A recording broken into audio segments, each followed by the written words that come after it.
Pero no, pues, no va a darle contexto. No vas arrancando, ¿sí? No, arranqué de una vez, sí. Listo, sí está pronto. Listo, entonces, hola, profe. Vamos a Un hacerte la gusto. entrevista. Entonces, por favor, si te puedes presentar, decir qué cargo tienes y cuáles son como esas acciones que haces tú en la universidad. Vale, bueno, mucho gusto. Mi nombre es María Juliana Gómez Rico. De profesión soy fisioterapeuta, egresada de la Universidad del Valle, magíster en discapacidad de la Universidad Autónoma de Manizales. Actualmente también estudiante del programa de intérprete para sordos y guía intérprete para sordos ciegos. En la universidad soy docente de la Escuela de Rehabilitación Humana, específicamente del programa de intérprete para sordos y guía intérprete para sordos ciegos, fisioterapia y fonoaudiología. Y adicional, soy profesional de acompañamiento del proyecto de implementación de la política de discapacidad e inclusión. Super, ¿cuántos años llevas en la universidad trabajando? 13 años, 13 años llevo y pues en el proyecto de implementación llevo 4. Ok. Bueno, ¿qué tipo de ajustes se realizan en el currículum en el momento de cómo generar esa inclusión al estudiante sordo? Okay. Entonces, cuando un estudiante es sordo, va a ingresar a la Universidad del Valle. Nosotros tenemos diferentes líneas. Dentro de la línea de acompañamiento al estudiante está la línea de aspirantes. Entonces, en esa línea de aspirantes, el estudiante sordo nos contacta, ya sea porque es remitido de un colegio, porque lo remite un trabajador social, un psicólogo, se autorremite o un docente o alguien que lo conozca. Nosotros lo que hacemos es un proceso de análisis del ICFES. Entonces se trabaja un algoritmo y en ese algoritmo nosotros analizamos cuál es la posibilidad que ese estudiante tiene de ingresar o no, mínimo a 3 programas académicos que sean de su interés en la Universidad del Valle. Entonces, con esa línea nosotros le hacemos todo el proceso de acompañamiento, ¿sí? En ese posible ingreso, ¿sí? Le explicamos lo que es la política, la universidad. Ellos a veces preguntan mucho cuáles serían los beneficios, tienen dudas si va a tener o no servicio de interpretación, si van a tener subsidios económicos. Entonces se hace como todo ese proceso de acompañamiento y ya cuando el estudiante ingresa como tal, ¿sí? Como estudiante activo de la Universidad del Valle, trabajamos lo que es la línea de acompañamiento. Entonces, en la línea de acompañamiento, como su nombre lo dice, nosotros acompañamos a ese estudiante, ¿sí? En su vida académica. Entonces, esa línea, ¿en qué consiste? Nosotros tenemos que hacerle una ficha de caracterización. Entonces, en esa ficha de caracterización, nosotros nos damos cuenta si ese estudiante, pues primero todos los datos demográficos, familiares, económicos, eh, y luego hacemos todo ese proceso de análisis de cómo su condición de salud, su discapacidad, mm, afecta o no su proceso académico. Entonces nos damos cuenta cómo está el estudiante en su lectura, en su escritura, cómo está para hacer un taller, ese estudiante cómo se percibe para hacer una exposición, ese estudiante cómo le ha ido inclusive en el colegio, ¿sí? Porque también indagamos en ese colegio si le venían haciendo ajustes, entonces de qué tipo y qué tanto de eso, pues lo va a necesitar ahora como tal a nivel universitario. Entonces, después de esa ficha de caracterización, eh, determinamos cuáles son los apoyos que ese estudiante va a requerir en su vida universitaria. Entonces, esos apoyos pueden ser de tipo persona o otro tipo de apoyo. Entonces, por ejemplo, está el apoyo tipo persona, que es un monitor especial. Ese monitor especial es un paracadémico que lo va a acompañar en su proceso, digamos, académico, ¿sí? Se presenta el caso a la dirección de programa y se presenta el caso a los docentes. Específicamente en tu pregunta, cuando me reúno con los docentes, ¿sí? Y se hace ese proceso de acompañamiento, lo que yo hago es solicitarle a los docentes los programas de curso. Y con los programas de curso, entonces me doy cuenta cuál va a ser la metodología de ese docente que va a llevar a cabo con el estudiante. Entonces, revisamos, ¿sí? Porque como el estudiante a veces ingresa, pero no sabe quizás cómo le va a ir con esos trabajos, talleres y demás, vamos haciendo ese acompañamiento en la medida que va pasando también el semestre. Hablamos con el docente dice, bueno, miremos cómo le va yendo y si hay que hacer algún ajuste, pues empieza a realizar, ¿sí? Entonces, ¿cuáles son los ajustes que se podrían realizar? En estos momentos estamos llegando a un acuerdo con el programa académico. Por ejemplo, si las asignaturas tienen que ver con algo muy específico que el estudiante sí o sí necesita el español, qué tanto o no ese monitor le va a apoyar en esas traducciones o en esas lecturas. Entonces, como que depende de la asignatura. Hay estudiantes que flexibilizan las evaluaciones, que dicen, eh, se la hago oral y que el intérprete ¿cierto? Me la traduzca. Hay estudiantes que dicen que me haga los dos tipos, porque hay otros que dicen, yo quiero oral, pero también quiero saber cómo lo escribe, ¿sí? Entonces le dicen al estudiante, hágamelo en los dos formatos. Hay otros que dicen, no, solo en español, así sea el español del sordo, ¿sí? Reciben el trabajo en su español, ¿sí? Sí, pero también yo le digo al docente, pues como está el monitor no le va a hacer la tarea, pero si lo puede apoyar un poquito como a corregir el párrafo, que no quede, ¿cierto? Como que el estudiante comprenda lo que está escribiendo y todo, pues el monitor también apoya ese proceso académico ahí del estudiante dentro de la asignatura. Hay docentes que dicen que las exposiciones normal las haga en lengua de señas. Hay unos que les piden diapositivas y las hacen y no hay dificultad, porque como está con el monitor, como que el monitor le va apoyando, ¿cierto? Que digamos ese material que va a presentar o que va a entregar, pues esté de una mejor manera frente a lo que es ese español. En la Universidad del Valle también tienen que ver algún idioma, ¿sí? Está el inglés, está el portugués, está el francés. Eh, Muchos escogen por la afinidad que tienen con Brasil, porque sé que en Brasil la interpretación está como mucho más avanzada, entonces ellos ya tienen como un acercamiento a ese idioma, entonces les gusta mucho trabajar como con sí, el portugués. Y también, pues hablo, ¿cierto?, con los docentes, eh, el docente de español, porque ellos también ven español para sordos. Entonces, me acerco mucho a ese docente como para dialogar si esos correos que les está llegando del programa o los correos de nosotros, se los pasamos a lengua de señas, se los dejamos en español, cómo van en ese español académico ellos. Entonces, el profesor que ahorita de los sordos de español ha sido muy juicioso y ese profesor también pide la lectura de los otros profesores. Entonces, él como que, bueno, tú estás viendo sintaxis, entonces dame una lectura de esa asignatura y en español la trabajamos para que tú veas cómo es ese texto académico, cómo, digamos, desarrollar las diferentes, ciertas formas de ese texto, cómo lo traducirías, qué tanto, por ejemplo, del uso de la inteligencia artificial, si, si lo traduce al español, de portugués al español, de inglés al español. Eh, Hemos hecho también todo un proceso porque hay muchos docentes que manejan lecturas en inglés y eso también exige pues que el estudiante tiene una lectura en inglés, luego la pasa a español, pero es un español pues de una inteligencia artificial que también sale raro a veces. Luego el estudiante la tiene que leer.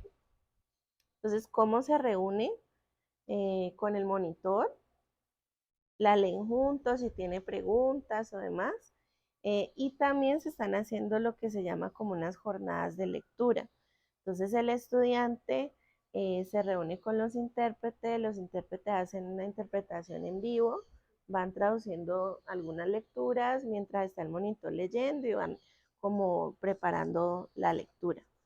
Y pues también se hace todo un proceso, si es necesario, con los compañeros de clase.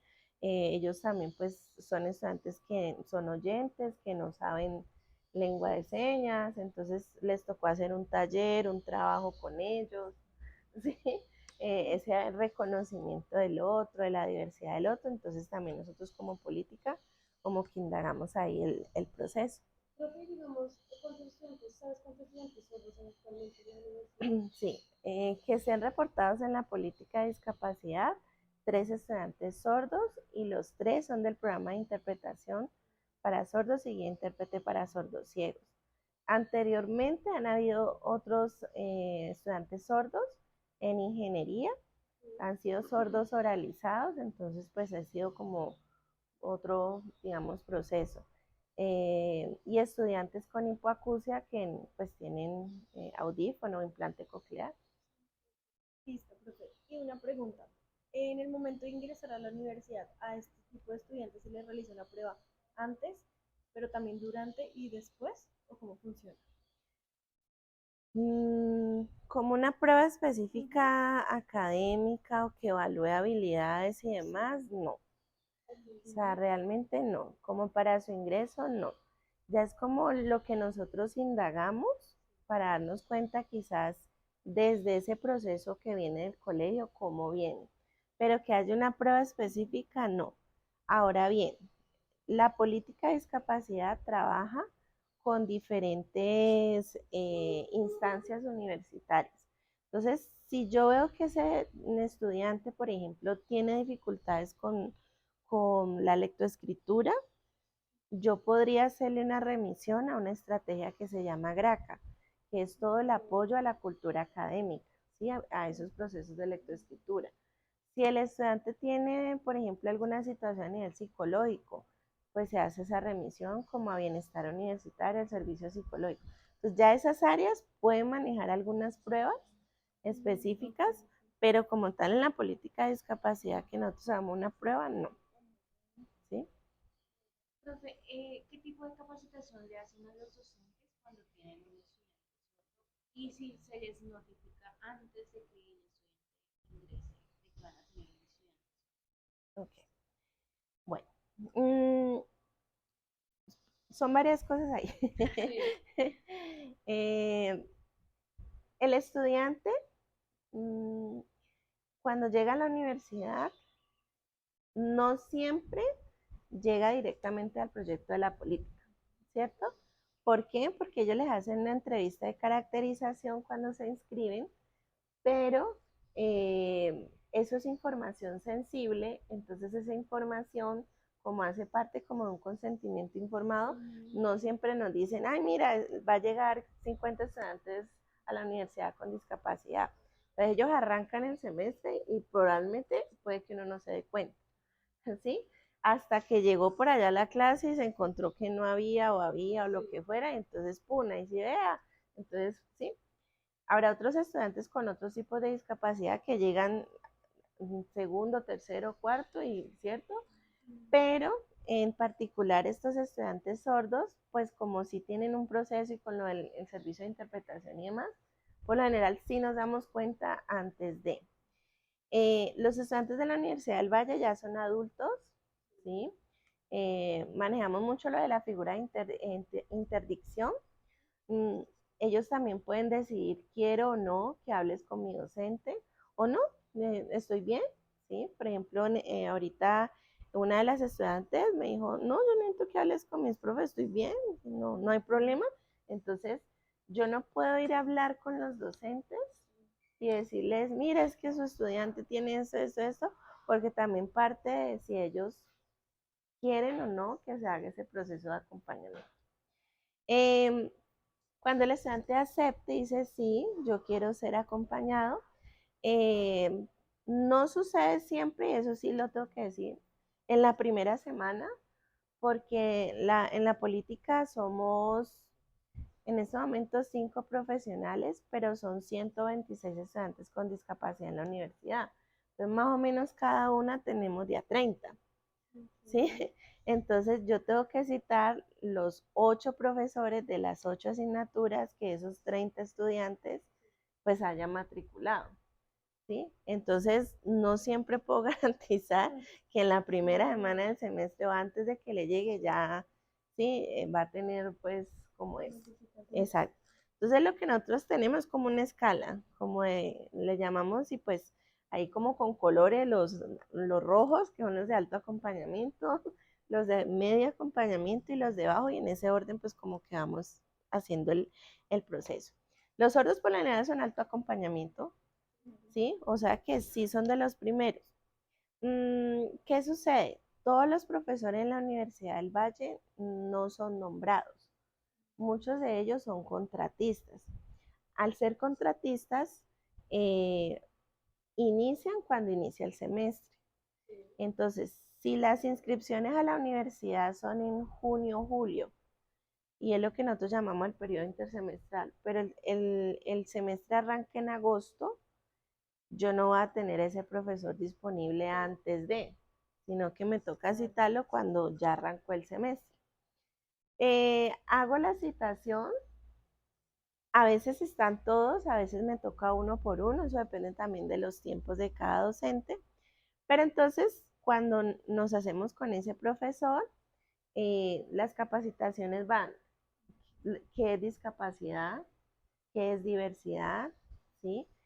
Los tipos de discapacidad, se hacen capacitaciones en ajustes razonables, se hacen capacitaciones también en qué es esto del servicio de interpretación, porque si bien digamos, los sordos ahorita están en un programa académico que conoce qué es la sordera, ¿sí? Porque todas están entonces los profes conocen, pero ellos matriculan asignaturas electivas, entonces llegan a deporte formativo, llegan a una electiva de género y discapacidad, llegan a una electiva de diseño gráfico, bueno, qué sé yo, y esos profes que no hacen parte de esta unidad académica del programa de interpretación, pues eso sí no tienen ni idea de qué es un estudiante sordo, qué es servicio de interpretación, entonces se les va capacitando.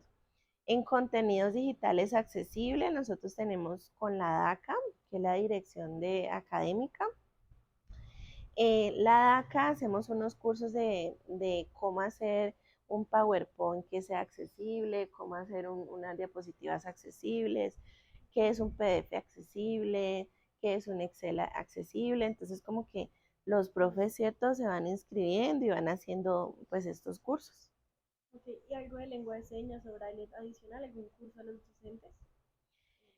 No, en la Universidad del Valle hacemos talleres de braille, eso en convenio con la biblioteca, ¿sí? Que saca a veces esos talleres, mm, pero que cojamos a los docentes y le digamos, venga, haga el curso, no. O sea, se abre como para toda la universidad, la comunidad universitaria.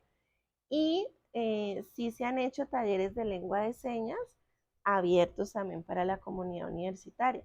Ahí se pueden inscribir los profes, pero pues que yo sepa hasta el momento pues no han accedido. ¿Cuáles son como tus percepciones frente a los procesos de lectura y escritura dentro de la universidad a los estudiantes sordos? ¿Cómo crees que va a ser el proceso?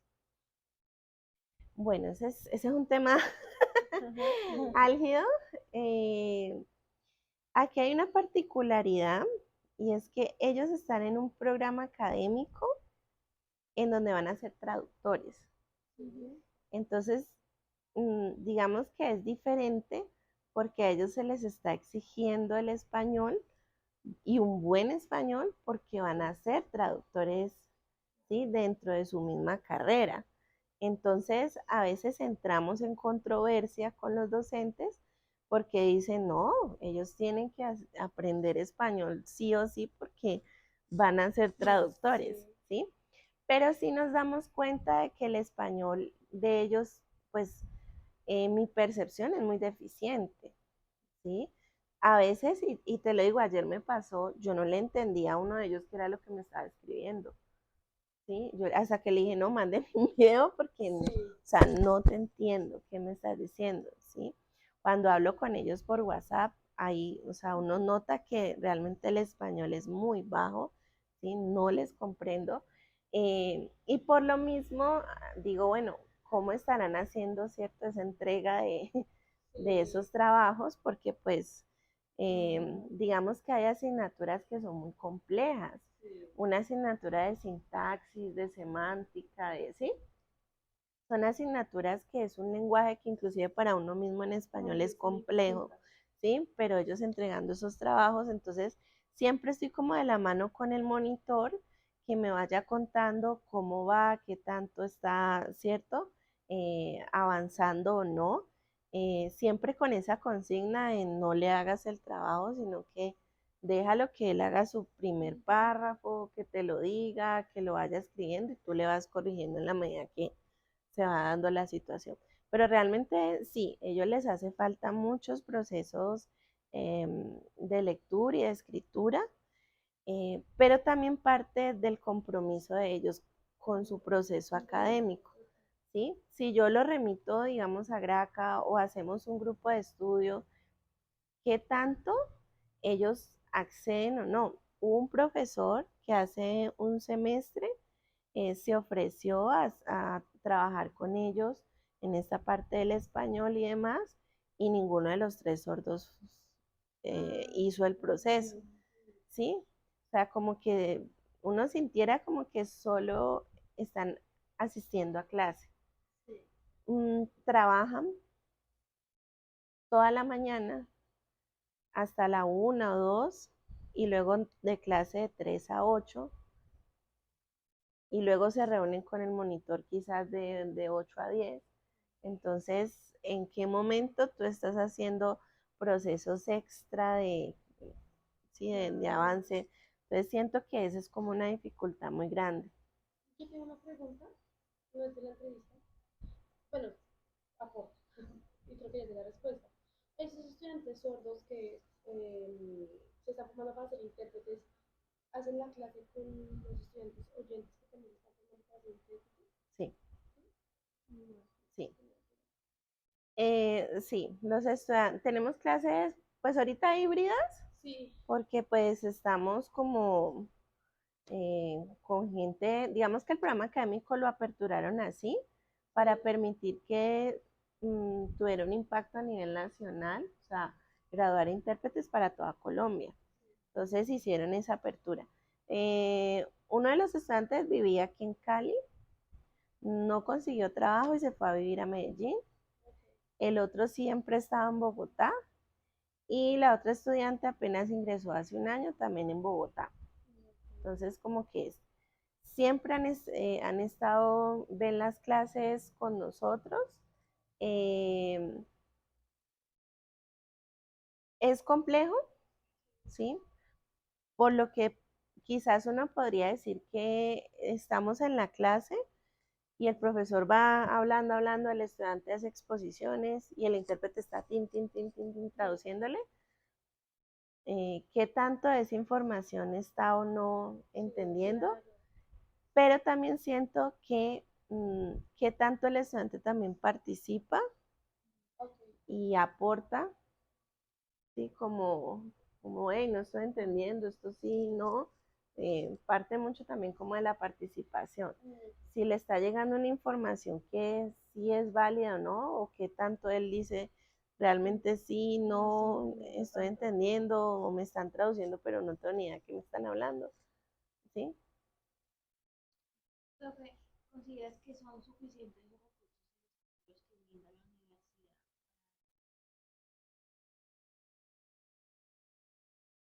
Yo creo que nunca van a ser suficientes.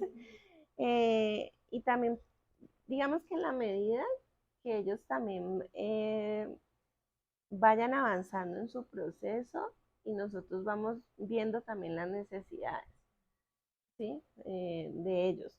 El primer sordo casi que no pedía ni siquiera monitoría, y él con su servicio de interpretación iba pasando, ¿sí? El segundo sí, digamos que dice, no, yo todo el tiempo tiene un tinte más político, y eso hace que el estudiante quiera estar en las asambleas, quiere estar en este evento, en el otro, quiere hablar con el rector, o sea, se mueve más en la vida universitaria. Entonces requiere muchísimo más de ese servicio de interpretación y eso nos ha puesto también como a, digamos que la universidad, voy a decirlo así, es como un bebé en esto del servicio de interpretación, porque apenas se está creando el servicio. ¿Sí? No es algo que ya esté de hace siglos, no. Entonces, por ejemplo, contratan el intérprete, pero lo contratan para las clases. Pero entonces el estudiante quiere ir a la asamblea, el estudiante quiere hacer otra actividad con el servicio universitario, no sé qué. Entonces estamos creando ese servicio de interpretación que cubra pues todos los espacios en los que el estudiante requiere esa participación. Entonces, yo siento que eso sí sería como lo que hay que seguir trabajando fuertemente, ¿sí? Porque todavía falta que la universidad comprenda qué es esto del servicio de interpretación y por qué se necesita en todos los eventos, en todas las instancias, en todos los procesos. Entonces, eso sí está como todavía, sí, gestándose.